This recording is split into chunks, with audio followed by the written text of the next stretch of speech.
fort, fait que je veux pas que vous soyez ankylosés. Parce que moi, je veux tout vous avoir bien concentrés. Fait que, durant que vous êtes debout, je vais faire juste un petit mot de prière. Amen.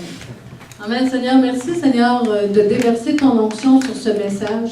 Merci, Père, que ta parole qui est proclamée ne retourne pas à toi sans effet, sans avoir accompli ta volonté. Merci, Père, que tu ouvres notre entendement et merci que pendant que ce message est proclamé, la révélation vient avec le message.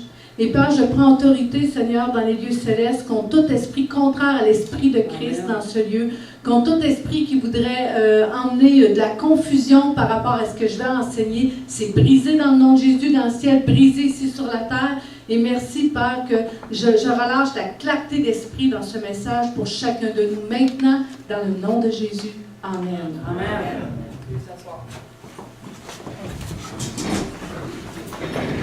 Donc, ce matin, je vais parler d'un sujet qui est vraiment cher à mon cœur. En fait, le Saint-Esprit, cette semaine, m'a montré le sujet. Puis il m'a dit, c'est ça qui est emmené dimanche. Quand le Saint-Esprit nous montre un sujet, puis il nous dit, c'est ça que tu emmènes, dans ce temps-là, je vais voir Pasteur Jean-Yves, puis le Seigneur m'a parlé, tel sujet, ça serait bon de l'emmener. Et puis, il m'a donné sa bénédiction. Et c'est bon parce que le Saint-Esprit nous révèle le sujet, c'est parce qu'il a quelque chose pour vous. Amen. Il y a quelque chose pour vous ce matin. Fait que le sujet, c'est sur les dons spirituels, puis on va parler plus spécifiquement du don de prophétie. Donc, vous savez, les dons spirituels sont donnés par le Saint-Esprit. On va lire tantôt le passage de 1 Corinthiens chapitre 12, où on retrouve les divers dons spirituels. Et ça, c'est donné pour le peuple de Dieu.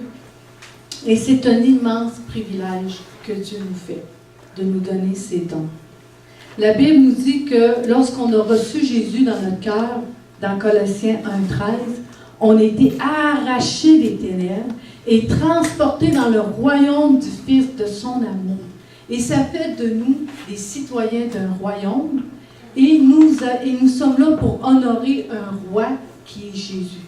Vous savez, quand Jésus est venu sur la terre, là, il annonçait un royaume.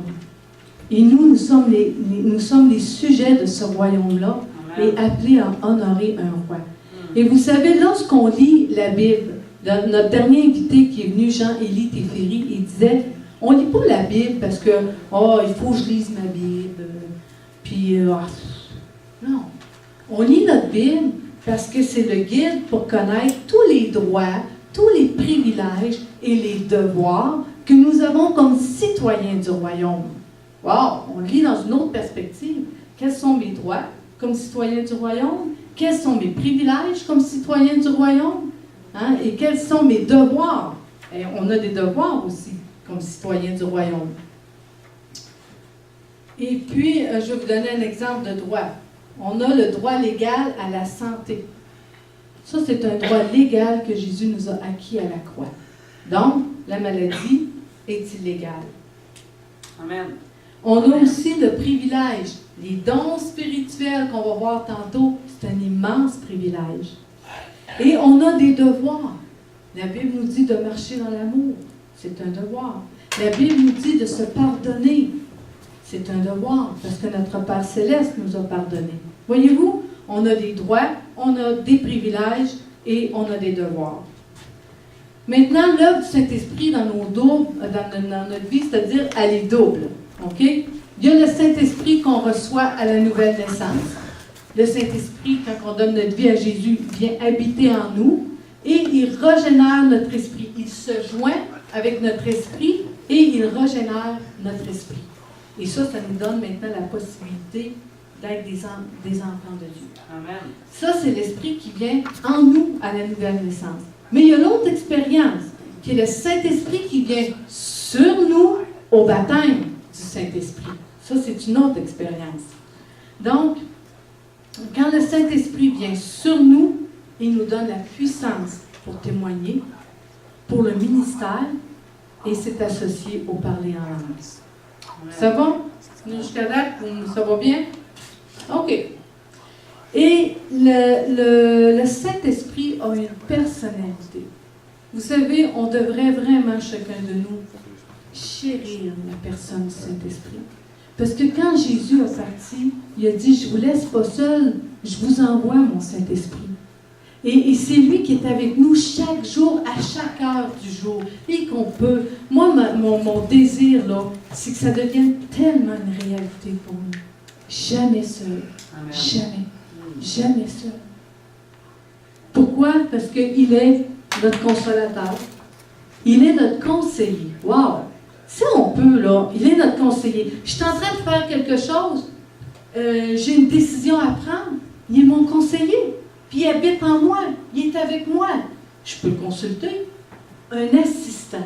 Vous savez, moi, des fois, quand je commence la comptabilité de l'Église, là, je dis, Saint-Esprit, merci d'être mon assistant. Et ça m'évite beaucoup de petites erreurs.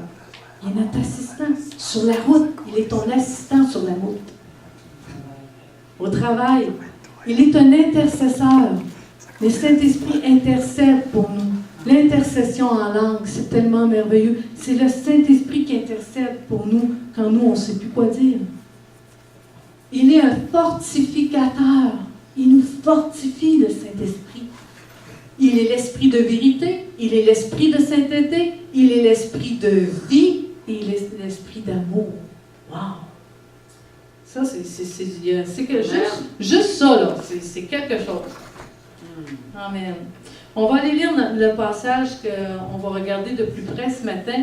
C'est 1 Corinthiens 12, 1 à 11. On l'a ici en avant, ceux qui peuvent le trouver dans vos Bibles aussi. Pour ce qui concerne les dons spirituels, je ne veux pas, frères, que vous soyez dans l'ignorance. Wow! Paul, il dit, je ne veux pas que vous soyez dans l'ignorance. Je veux que vous soyez bien informés de ça. Il dit, vous savez que lorsque vous étiez païens, vous vous laissiez entraîner vers les idoles muettes selon que vous étiez conduits. Wow! Quand on devient un enfant de Dieu, les idoles, out. Amen. Hein?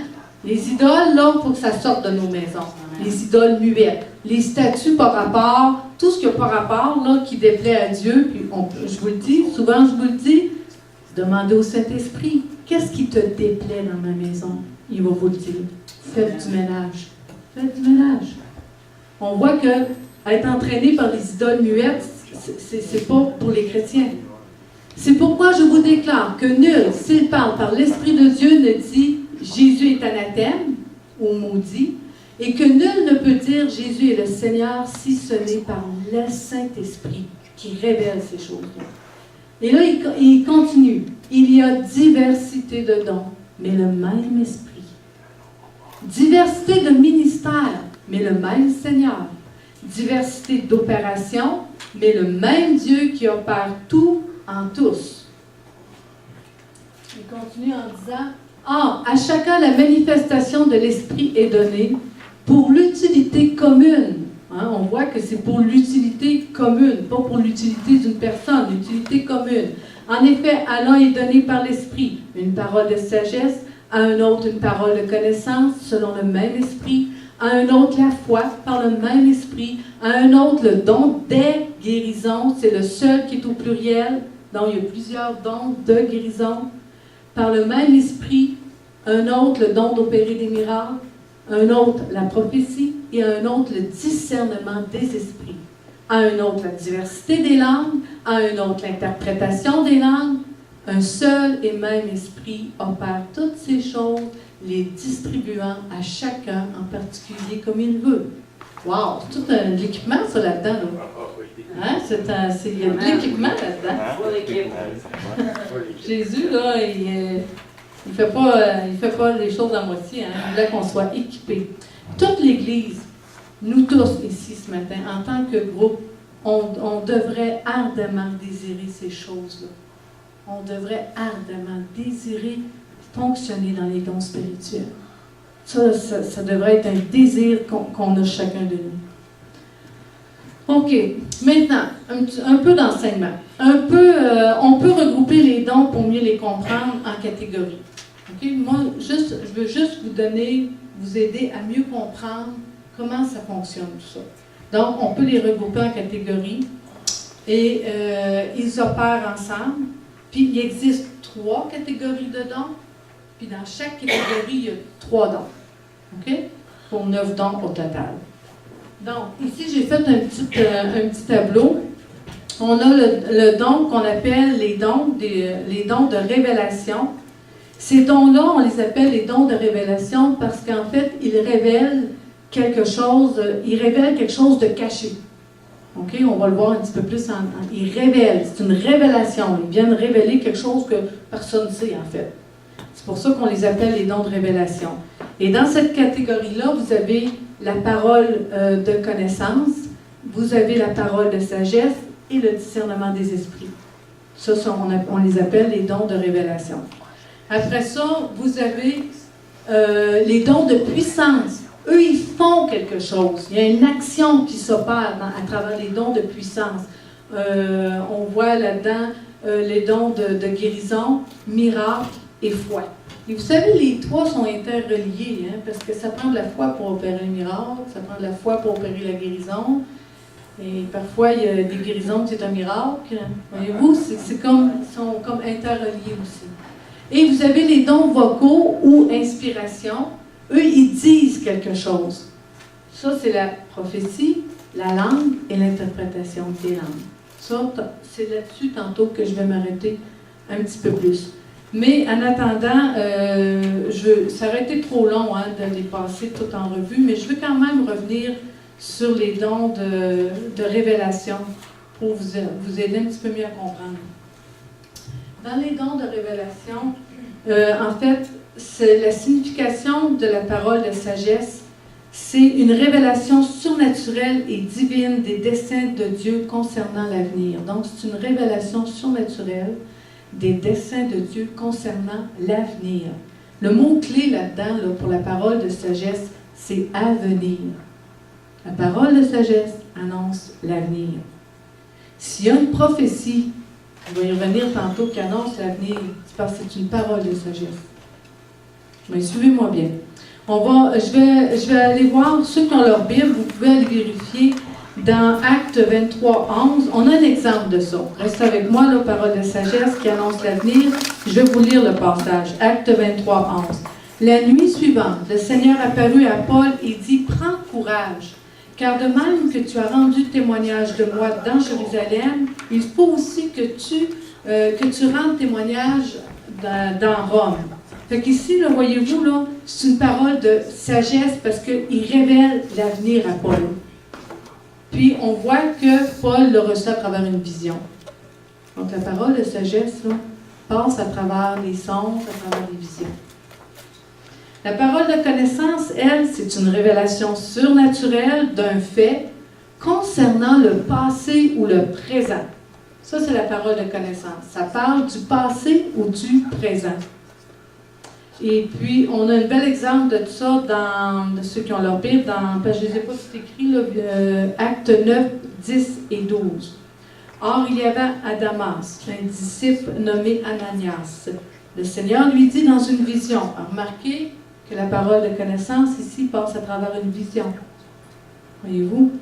Ananias, il répondit, « Me voici, Seigneur. » Et le Seigneur lui dit, « Lève-toi, va dans la rue qu'on appelle la droite, et cherche dans la maison de Judas un homme, un nommé Saul de Tarse. » Tu vois, voyez-vous ici les informations qu'on a sur un événement présent.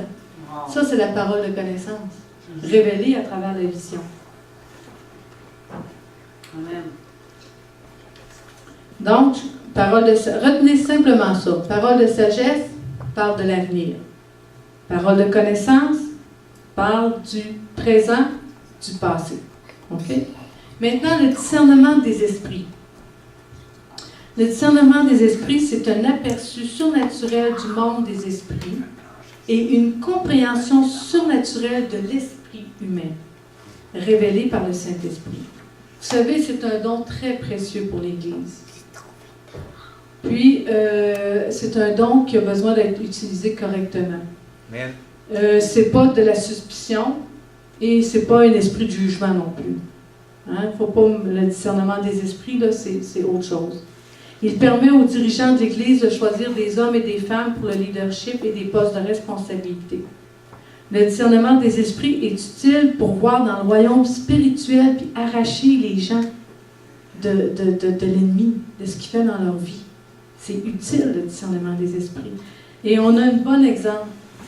Pasteur Jean-Yves, OK. On a un bon exemple avec ça, c'est dans Actes 16-18. Écoutez bien ce passage-là. Comme nous allions au lieu de prière, une servante qui avait un esprit de python et qui, en devinant, procurait un grand profit à ses maîtres, vint au-devant de nous. Elle se mit à nous suivre, Paul et nous. Elle criait, « Ces hommes sont les serviteurs du Dieu Très-Haut. Ils vous annoncent la voie du salut. » Wow! Cette femme-là, elle suit l'apôtre Paul puis ses hommes, puis elle annonce une vérité. C'est ce qu'elle dit, là, ça a l'air bien correct. Ces hommes sont des serviteurs du Dieu Très-Haut. Ils vous annoncent la voie du salut. Elle n'est pas en train d'annoncer... elle n'a pas de l'air trop sorcier, ça, cette affaire-là.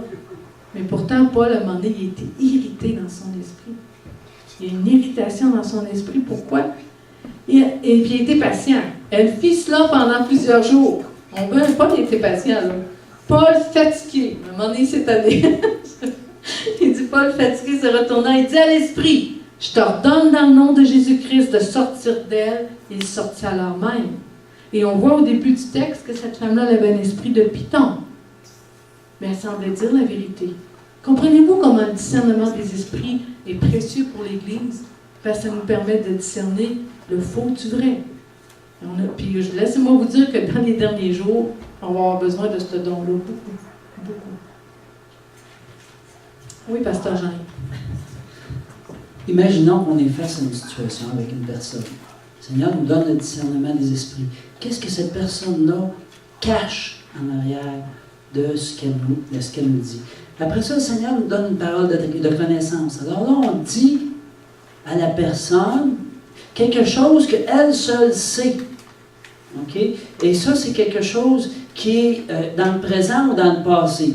Admettons, « Hey, sais-tu, le Seigneur me montre que tu as été abusé quand tu étais jeune. » Puis c'est pour ça qu'il y a un esprit qui est en toi, qui fait en sorte que tu réagis comme ça. Et là, le Seigneur nous donne la parole de sagesse. Sais-tu, je vais prier pour toi, puis pendant la prière, là, on arrive avec une parole de sagesse et qui va lui parler de son avenir. Fait que comprenez-vous comment on est full équipe? Moi, ça me bénit, ça. C'est donc... Merci, Pasteur Jean-Yves, c'était intéressant. OK, donc, j'aimerais juste qu'on est toujours dans les 3 catégories. Donc, on voit ici que chaque catégorie se distingue les unes des autres, par le travail qu'elles font, et qu'à travers chaque catégorie, Dieu fait quelque chose de spécifique, puis séparé des autres. Donc, c'est vraiment là, intéressant. Vous savez qu'en opérant par le biais de ces 3 catégories de dons pour l'Église, l'Église devient une force invincible, plus forte que toute puissance connue sur la surface de la terre. Amen. Ça, je vais le répéter. Ouais. En opérant par le biais de ces 3 catégories de dons, l'Église devient une force invincible, plus forte que toute puissance connue sur la surface de la terre. Et ça nous est donné à tous, parce qu'au début, on a vu que le Saint-Esprit donne à qui il veut. Wow! C'est pas une histoire des 5 dons ministères, ça, là. C'est donné à qui il veut. Amen? Amen. Amen. Seigneur aussi veut que ça se fasse dans une certaine ordre. Et là-dessus, Dieu a placé des responsables dans l'Église. Et quand vous avez quelque chose qui se développe en vous, bien, il faut que vous soyez proche du leader pour qu'on puisse aussi travailler ensemble. Parce que Dieu veut qu'on travaille dans l'unité. Fait qu'il y a vraiment un respect de l'autorité que Dieu met en place et on travaille ensemble dans l'avancement de son royaume. Amen. Amen. Donc, à travers les dons du Saint-Esprit, Dieu communique au moyen du Saint-Esprit à son corps, qui est l'Église. Et il poursuit 2 buts. Le premier, c'est de continuer l'œuvre de Jésus sur la terre. L'œuvre de Christ peut être accomplie comme Jean 14,12. En vérité, je vous le dis, celui qui croit en moi fera aussi les œuvres que j'ai faites, et il en fera de plus grandes parce que je m'en vais vers mon Père. Yes. Là, il n'est pas en train de te dire, il n'est pas en train de nous dire le pasteur qui croira en moi, l'apôtre qui croira en moi, le prophète qui croira en moi, l'évangéliste qui croira en moi, le docteur, ça c'est les 5 dons ministères. Il parle aux croyants. Il parle à nous, là. Il parle à chacun de nous. Amen. Et il dit, et donc c'est pour les deux buts que Dieu poursuit à travers des dons spirituels, l'œuvre de Christ sur la terre, et c'est un bénéfice pour l'Église toute entière. C'est donné pour l'Église aussi. Le Saint-Esprit est responsable de distribuer les dons, et nous sommes responsables de les exercer sous sa direction. Hein? C'est notre responsabilité. Le Saint-Esprit, lui, il les répand, les dons, mais nous, on est responsable de les exercer. On a une responsabilité, on a des privilèges, on a des droits et des devoirs. Yes. Donc, on a le privilège d'avoir les dons, mais la responsabilité de les exercer. Il existe une étroite relation entre les dons de l'Esprit et les fruits de l'Esprit. D'ailleurs, savez-vous qu'il y a 9 dons et il y a 9 fruits de l'Esprit. Wow! Moi, je pense qu'on a un Dieu qui est balancé. 9 dons, 9 fruits de l'Esprit. Les fruits de l'Esprit, on les retrouve dans Galates 5, 22. Maîtrise de soi, la douceur, la foi, la bonté, la bienveillance, la patience, la paix, la joie, l'amour. Bon, c'est pas grave. Je vous en bas, c'est pas grave. Vous avez bien suivi. Et ça, là, on devrait cultiver ça dans notre vie tout le temps. Puis, c'est pas facile. On se fera pas des agoires, là. Hein? Je pense pas que personne peut me dire ce matin qu'il est arrivé à 100% là-dedans, mais on tend vers ça. Vous savez, un chrétien là, qui aspire aux dons spirituels, puis qu'il aspire aussi à développer le fruit de l'esprit, c'est comme s'il y avait 2 grandes ailes. Hein? 2 grandes ailes. Les fruits de l'esprit d'un côté, les dons spirituels de l'autre. Mais qu'est-ce qui arrive si le fruit de l'esprit il n'est pas développé, quasiment pas développé, mais tu aspires aux dons spirituels, mais tu n'as pas de fruit de l'esprit? Bien là, il te manque un aile. Fait qu'est-ce que ça fait un oiseau qui a juste un aile? Il tourne en rond. Il ne peut pas décoller. Et c'est la même chose inversement. Oh, tu as beaucoup de fruits de l'esprit dans ta vie, gloire à Dieu, mais tu n'aspires pas aux dons. Il te manque quelque chose. Là, ben, tu es encore chez toi, alors que Dieu, lui, dans son amour, il te donne tout ça pour que tu prennes ton envol comme l'aigle. Et là, tu vas voler dans les courants de l'Esprit Saint. Tu vas voir l'ennemi venir de loin, puis tu vas être une terreur pour le camp de l'ennemi. Wow! Amen. Terreur! Moi, ça m'interpelle. Amen. Terreur pour le camp de l'ennemi. Éphésiens 5.9, ça nous dit « Car le fruit de la lumière consiste en toutes sortes de bonté, de justice et de vérité. » C'est ça le fruit de la lumière. Maintenant, vous savez que pour ça, il faut donner au Saint-Esprit le contrôle de nos vies. Ça, c'est la condition première. Donner au Saint-Esprit le contrôle de nos vies. La domination. Eh bien, et plus on va lui donner, plus ses fruits vont se développer en nous. Dieu m'a révélé, tu sais, dans la parole, là, c'est écrit que le règne de Dieu est un règne de domination. Moi, j'appartiens à un royaume. Le Saint-Esprit habite en moi. Et je me dis, il vient avec son règne de domination en moi. Puis des fois, savez-vous, je dis au Saint-Esprit, domine sur mon âme. Domine sur ma volonté propre. Domine sur mes émotions. Domine sur mon intelligence. Je le dis au Saint-Esprit, domine Saint-Esprit. Et je te soumets mon âme. Parce que une vie qui est dominée par l'âme, c'est la mort. Une vie dominée par l'âme, c'est la mort. Il faut comprendre ça. Là. Mais et comme enfant de Dieu, le Saint-Esprit vient avec son règne, un règne de domination. On lui soumet notre âme. Et savez-vous ce que ça va faire? Ça va impacter notre corps physique. Amen. On va se rendre compte qu'on a plus de force, on a plus de vigueur, on est plus en meilleure santé parce que c'est connecté. L'âme et le corps sont connectés. plus que cet esprit va dominer en nous, plus qu'on va dominer sur l'ennemi. Amen aussi. Car plus nous soumettons au Saint-Esprit, plus on le laisse dominer sur notre âme, volonté, intelligence, émotion, plus son œuvre va être grande à travers de nous. Amen. Fait que ça, on a besoin de rechercher ça. OK, le don de prophétie maintenant. Je veux revenir au don de prophétie parce que c'est un don tellement précieux pour l'Église de Jésus-Christ. Il fait partie, comme on a vu tantôt, de la catégorie des dons d'inspiration, les dons vocaux. Là-dedans, tu retrouves le don de prophétie, le don des langues et interprétation des langues. Le don des langues, OK, plus l'interprétation égale prophétie. Retenez ça. Le don des langues plus interprétation égale prophétie. Ça veut dire que le dimanche matin, quand il y a une voix qui s'élève de parler en langue et que la personne soit à l'interprète ou une autre personne dans la salle interprète, on est devant une prophétie. OK? Et puis, l'interprétation n'est pas une traduction. Interpréter, c'est traduire, ça veut dire si je dis I love you, Jesus, excusez mon anglais, je n'irai pas trop loin, ben, la traduction, c'est je t'aime, Jésus.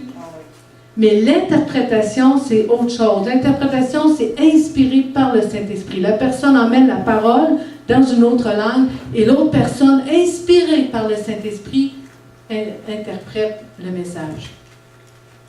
Donc, non, ouais, c'est ça. Et donc, c'est ces deux dons qui travaillent ensemble pour arriver au même but. Fait que vous me suivez toujours? Yes. À la différence des deux autres groupes de dons spirituels qu'on a vus, les dons de révélation, puis les dons de puissance, le don de prophétie, là, il est là pour le bénéfice de l'Église. Les autres dons sont beaucoup au bénéfice du monde autour de nous. Mais le don de prophétie est au bénéfice de l'Église. Et il y a un triple ministère. Le triple ministère du don de prophétie, c'est édifier, exhorter, consoler. C'est le but de la prophétie. Le but de la prophétie dans l'Église, c'est ça. Ils sont conçus dans le but de renforcer la maturation des chrétiens sur certaines questions spirituelles et d'aider l'Église à être vivante et puissante. C'est quand le don de prophétie est exercé dans l'Église, là, ça fait une Église qui est puissante. Ça fait une Église qui est vivante. Wow! Dieu là, désire tellement ça pour nous, là, très fort. Triple but du don. La définition, je ne vous ai pas donné la définition, une parole surnaturelle pour édifier, exhorter, consoler, donnée par Dieu dans une langue connue. C'est ça qui est la prophétie. Donc, on va juste regarder un petit peu édification. Édification, c'est construire, c'est promotion de la croissance spirituelle, ça se fait à travers l'enseignement, amélioration spécialement dans la moralité. Si on résume tout ça, édifier, c'est bâtir. La prophétie est dans le but de bâtir. Bâtir les gens, bâtir les personnes. S'il y a une prophétie qui ne bâtit pas, ben on peut savoir qu'elle ne vient pas de Dieu. Oui, c'est vraiment ça. La prophétie est là pour bâtir. Elle est là aussi pour exhorter. Exhortation, ça veut dire encourager, une action de puiser à l'intérieur, un conseil, et ça peut être aussi un sérieux avertissement dans l'amour. Exhortation. Et consolation. Consoler avec tendresse. Donner de la force, de l'espoir. Combien de fois qu'on a besoin de ça, hein? D'une parole de consolation. En fait, le don de prophétie est tellement précieux pour l'Église de Jésus-Christ qu'on devrait le retrouver en action dans nos réunions de prière. On devrait le retrouver en action le dimanche quand on se rassemble ensemble. Le don de prophétie devrait être là en action. Et vous savez que Paul, dans 1 Corinthiens 14, 39, le dernier verset, il dit « Ainsi donc, frères, aspirez au don de prophétie et n'empêchez pas de parler en langue. » Il dit « Aspire au don de prophétie. » Aspire. Est-ce qu'on aspire au don de prophétie? 3 trop gêné. Là, on va arrêter là-dessus. Trop gêné. Moi, je peux pas, moi, faire ça. Moi, le dimanche, une prophétie, je trouve bien trop gêné. Je peux pas, moi, faire ça. OK. Qu'est-ce que la parole de Dieu nous dit par rapport à trop gêné? Pas. Que Dieu nous a donné, mais un esprit de force, d'amour et de sagesse. L'esprit de timidité, out. Faut que ça sorte. Faut que ça sorte de nos vies. Ça n'a pas sa place. Et ici, écoutez, il y a deux choses. Si c'est vraiment un problème, parce que oui, il peut y avoir un esprit de timidité qui est venu sur une personne parce qu'elle a été bafouée de différentes façons. Venez, à travers la libération, Dieu va vous libérer de ça. Mais des fois, l'esprit de timidité aussi, c'est un peu une forme d'orgueil. Pour faire ça, tout d'un coup, je me plante. Tu sais, tout d'un coup, que... Mais non, c'est pas ça. Et on se lance, on se lance, on aspire à ces choses-là, on se lance, puis il y a toujours un filet de sécurité. Il y a toujours un filet de sécurité. Ouais, ce n'est pas un esprit de timidité. Puis si c'est un petit combat pour vous, là, tu sais, un petit combat, là, prenez ce verset-là, là, puis dites-le 3 fois par jour, jusqu'à ce que vous allez sentir que ça décolle. À chaque fois que vous allez être devant une impression de timidité, ce n'est pas un esprit de timidité que j'ai reçu, un esprit de force, de sagesse, d'amour. Timidité, out, dans le nom de Jésus. Hey, c'est le même là, qu'on s'active, qu'on est violent avec la parole, puis qu'on fonctionne, oui, avec la foi. Oui, France? Moi, je me dis toujours là-dedans, jusqu'où je n'oublie pas mon ego en allant dans ces choses-là. Non. Jusqu'où que tu n'oublies pas Que je n'oublie pas mon ego. Non. Non, parce que notre but, c'est de glorifier son nom. Notre but, c'est toujours de glorifier Jésus. L'esprit de timidité, là, s'il nous empêche de témoigner le nom de Jésus, s'il nous empêche de s'activer dans les dons spirituels, là, il faut qu'il sorte. Il faut qu'il sorte de nos vies. C'est pas de l'orgueil, là, d'être délivré de la timidité. Non, parce que notre but, c'est de le glorifier, lui. Amen. Si tu ne sors pas de ta zone de confort, tu ne vas pas progresser. Ça fait que sortir de la zone de confort, c'est une manière de progresser. Moi, j'ai vu France aller témoigner aux fermiers chrétiens. Puis je savais que c'était tout un défi pour elle. Et je sais que Dieu va l'utiliser dans l'avenir. Parce qu'elle est sortie de sa zone de confort et qu'elle a fait confiance à Dieu. Oui, des fois, on est porté à se faire confiance à nous autres mêmes. Et là, c'est là qu'est le danger. Il faut apprendre à lui faire confiance à lui et marcher par lui, et non pas par nos propres forces. Et là, on voit la bénédiction. Et là, il y a plein de choses qui arrivent dans nos vies, et on dit « Wow! Mais c'est donc bien bon ce qui m'arrive. » Parce que j'ai sorti de la zone de confort, puis je suis allé plus loin. J'ai permis à Dieu de prendre une place que moi, je ne voulais pas prendre. Amen. OK, encore une fois ensemble. Car ce n'est pas un esprit de timidité que Dieu nous a donné, mais un esprit de force, d'amour et de sagesse. Aspirez aux dons les meilleurs. Aspirez à la prophétie. Aspirez aux dons des miracles. Aspirez aux dons de guérison. Aspirez au discernement des esprits. Aspirez au parler en langue avec interprétation des langues. Aspirez. Hein? Parole de connaissance, de sagesse. Oui. Ouais, il faut que je cherche ma timidité, là. Alors, ouais, j'ai parlé de ce matin. Amen, c'est bon ça. En action. On avait une chanson à faire ce matin, et puis je suis comme, non, je peux pas. C'est ça. Oui, c'est ça, ça. Amen. Il faut que tu chantes avec moi, c'est ta connexion. Avec joie. Voyez-vous, c'est ça. Ça pousse dans le cœur de quelqu'un. Le Saint-Esprit veut bouger avec tout le monde. On sortit. Puis des fois, c'est le père aussi, Vas-y. qui amène un chant. C'est quoi ton chant? Car avec Dieu, nous avons la victoire. Car c'est lui, c'est qui passe nous chantons et crions la victoire. Christ est roi, car Dieu A gagné le combat et libéré son peuple. Sa parole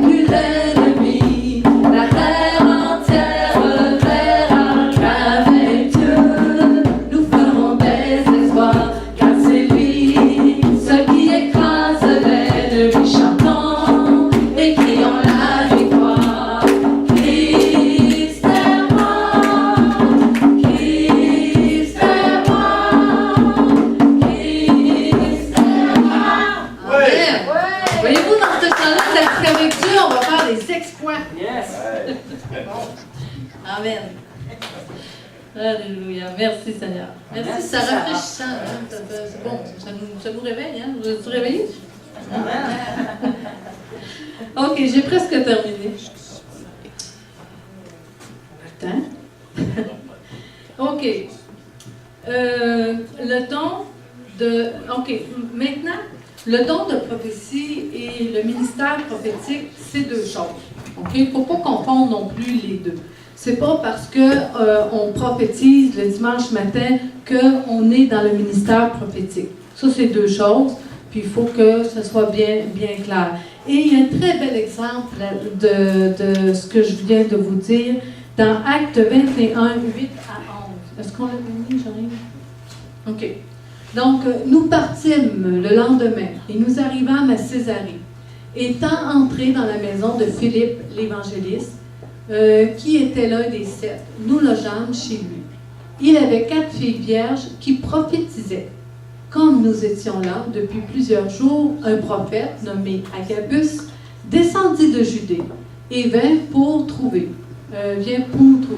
Il prit la ceinture de Paul, se lia les pieds et les mains et dit, voici ce que déclare le Saint-Esprit. L'homme à qui appartient cette ceinture, les Juifs le lieront de la même manière à Jérusalem et ils le livreront entre les mains des païens. Donc ici, vous voyez que vous avez 4 jeunes filles qui prophétisent, qui exhortent, consolent et édifient dans l'assemblée, dans cette assemblée-là, mais vous avez un prophète à un moment donné qui est arrivé pour donner une directive à Paul, très claire, une direction à Paul. C'est pas du tout la même chose et on a vu tantôt que la prophétie annonce pas l'avenir. La prophétie exhorte, le don de prophétie exhorte, console, édifie.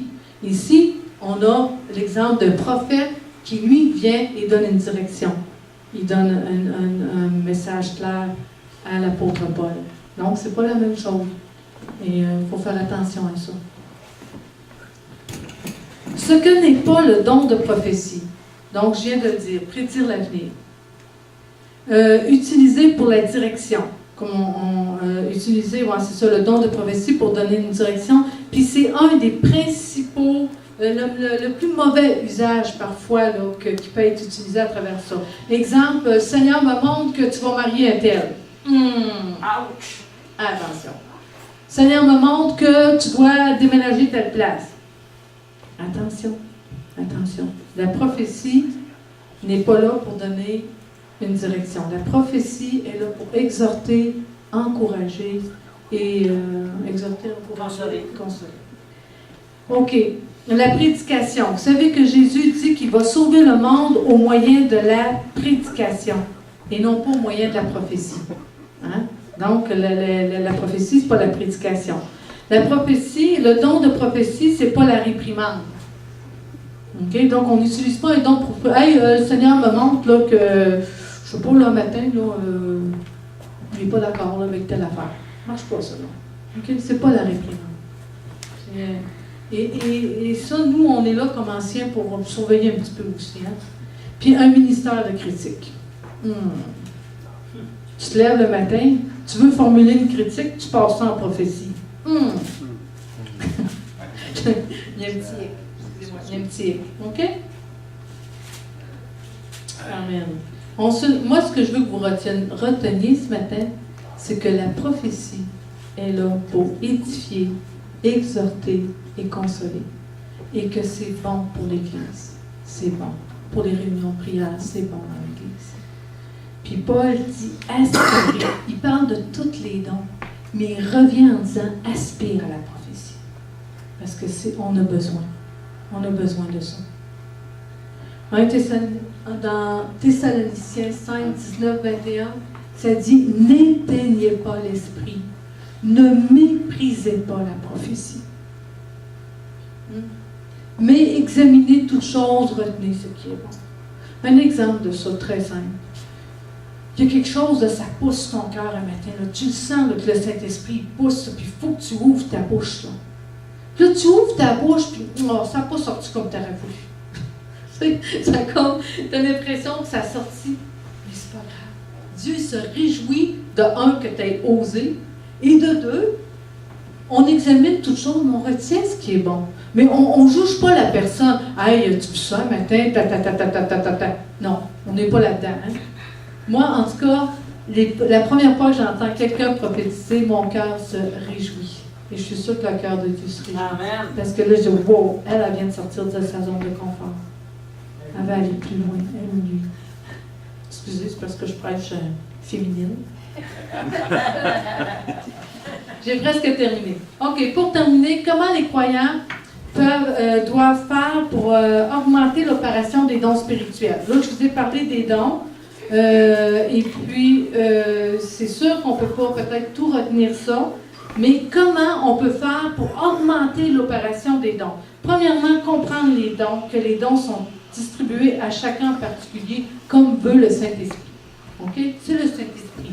Mais nous, on aspire à ça, puis le Saint-Esprit distribue.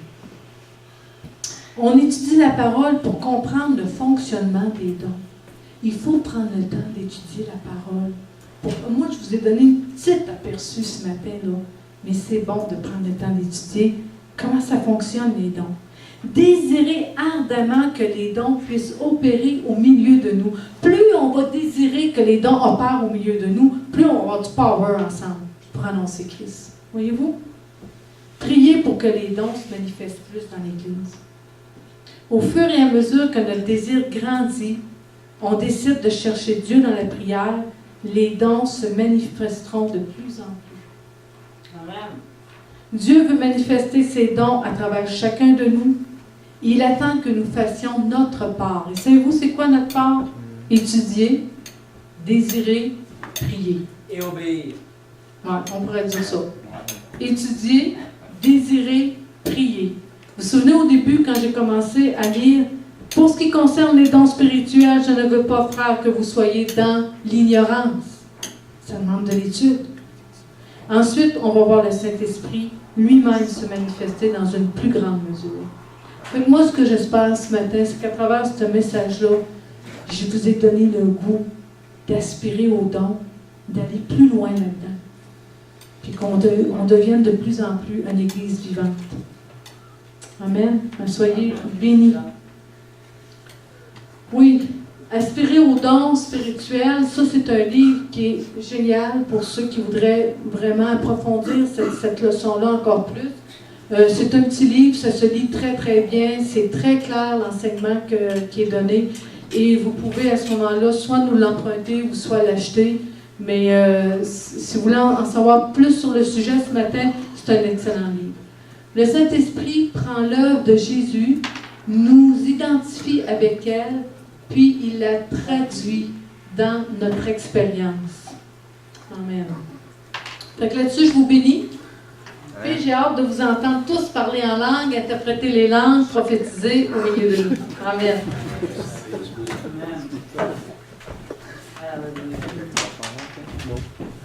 Amen. Si jamais vous voulez en savoir plus, dans le cours Réma, il y a toute une fin de semaine sur les dons du Saint-Esprit. Ça fait que je peux vous dire qu'on a le temps de condenser ça, puis on va y revenir à l'occasion. Amen. Vous savez, plus qu'on grandit dans sa présence, plus que Dieu peut nous utiliser. Tu sais, l'aigle qui battait rien d'un aile, puis qui tourne en rond, bien, des fois, on est comme ça. Nous autres, on veut avoir les dons, mais on ne porte pas les fruits. Ça fait que j'aimerais simplement ce que le Seigneur me met un petit peu à cœur ce matin. C'est au cours de la semaine, posez-vous les questions.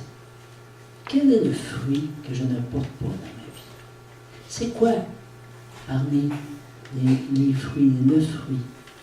Celui que je ne porte pas, celui sur lequel je dois travailler, celui que je vais aller écrire en quelque part sur mon frigidaire, puis que je vais travailler dessus. Amen. Amen. Merci. Merci, Rita. Pasteur Rita. Amen. Amen. Alléluia. On vous invite à la quête de chemin pour ceux qui peuvent venir faire un tour. Et puis, soyez bénis abondamment. Si vous avez besoin de prière, vous avez qu'à vous avancer. On prend le temps de prier ce matin aussi avant de partir. Amen. Merci, Seigneur. Seigneur, j'appelle maintenant. On va se lever. On va se lever là où est-ce qu'on est.